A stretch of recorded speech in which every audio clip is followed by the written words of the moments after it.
کسی زمانے میں ایک سوداگر تھا جو بہت لالچی تھا۔ ایک دفعہ وہ تجارت کے لیے گیا، راستے میں کچھ دیر ستانے بیٹھ گیا۔ وہاں سے ایک درویش کا گزر ہو رہا تھا۔ اس نے سوداگر کو دیکھا تو ان کے برابر میں بیٹھ کر باتیں کرنے لگا۔ وہ دونوں دوست بن گئے۔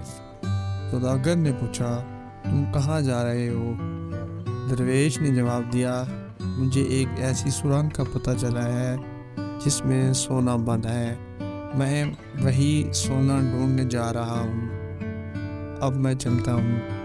سوداگر نے کہا، رکو، میں بھی تمہارے ساتھ چلتا ہوں۔ درویش نے کہا، ٹھیک ہے۔ سوداگر نے کہا، اگر اس سرنگ میں سے سونا نکلا تو ہم دونوں آدھا آدھا بانٹ لیں گے۔ درویش نے کہا، ٹھیک ہے۔ جب سرنگ کے قریب پہنچے تو درویش نے کوئی منتر پڑھا۔ وہ سرنگ فوراً کھل گئی، اور اس سرنگ کے کھلتے ہی سوداگر حیران رہ گیا، کیونکہ اس میں بہت سارا سونا تھا۔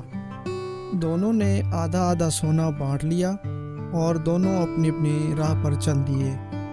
سوداگر کچھ آگے گیا تو اس نے سوچا، کیوں نہ میں درویش سے وہ آدھا سونا بھی لے لوں۔ یہ سوچ کر سوداگر بھاگ کر درویش کے پاس گیا اور کہا، تم تو درویش آدمی ہو، تم پھر کہیں سے سونا ڈھونڈ لو گے، تو تم ایک کام کرو کہ اس میں سے آدھا سونا مجھے دے دو۔ اسی طرح بہلا پھسلا کر اس نے درویش سے سارا سونا اپنے قبضے میں لے لیا۔ سوداگر اور درویش دونوں الگ الگ سمتوں میں روانہ ہو گئے۔ سوداگر نے سوچا کہ اس کے پاس ایک چھوٹا سا ڈبہ تھا، اس میں کیا تھا۔ سوداگر پھر دوڑ کر درویش کے پاس گیا اور اس سے کہا، تمہارے پاس جو ڈبہ ہے اس میں کیا ہے؟ درویش نے جواب دیا، اس میں جادو کا کاجل ہے۔ ایماندار اور سخی آدمی لگائے گا تو اسے چھپا ہوا سونا نظر آئے گا، لیکن اگر بے ایمان اور لالچی آدمی لگائے گا تو وہ اندھا ہو جائے گا۔ سوداگر نے کہا، یہ میری آنکھوں میں لگا دو، کیونکہ میں تو بہت دیانتدار اور معقول آدمی ہوں۔ درویش نے پہلے تو اسے سمجھایا، لیکن سوداگر ضد کرتا رہا۔ سوداگر کا خیال تھا کہ درویش اس سے بہانہ کر رہا ہے۔ آخر درویش نے سوداگر کی آنکھوں میں کاجل لگا دیا۔ کاجل لگنے کے بعد سوداگر نے آنکھیں کھولیں تو اسے کچھ نظر نہ آیا۔ اس نے درویش سے کہا، تم نے مجھے اندھا کر دیا ہے تاکہ سارا سونا خود لے جاؤ۔ درویش نے کہا، میں نے تمہیں پہلے ہی خبردار کر دیا تھا، کیونکہ مجھے معلوم تھا کہ تم نے بدنیتی سے میرے حصے کا سونا بھی ہتھیا لیا ہے، اور اس کاجل سے تمہیں نقصان پہنچے گا۔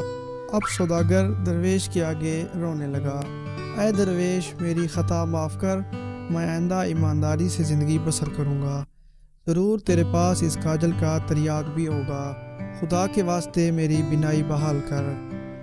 درویش بولا، ایک شرط پر تیری بینائی واپس آ سکتی ہے۔ سوداگر بولا، جلدی بتا، مجھے تیری ہر شرط منظور ہے۔ درویش نے کہا، جتنا سونا تمہارے پاس ہے یہ سب غریبوں میں تقسیم کرنا ہوگا، اور آئندہ بھی مصیبت زدہ لوگوں کی مدد کرنی ہوگی۔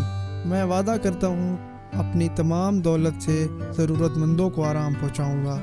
درویش نے جیب سے ایک چھوٹی سی ڈبیا نکالی، اس میں سرما تھا۔ سوداگر کی آنکھوں پر سرما لگایا تو تھوڑی دیر بعد اسے دھندلا سا نظر آنے لگا۔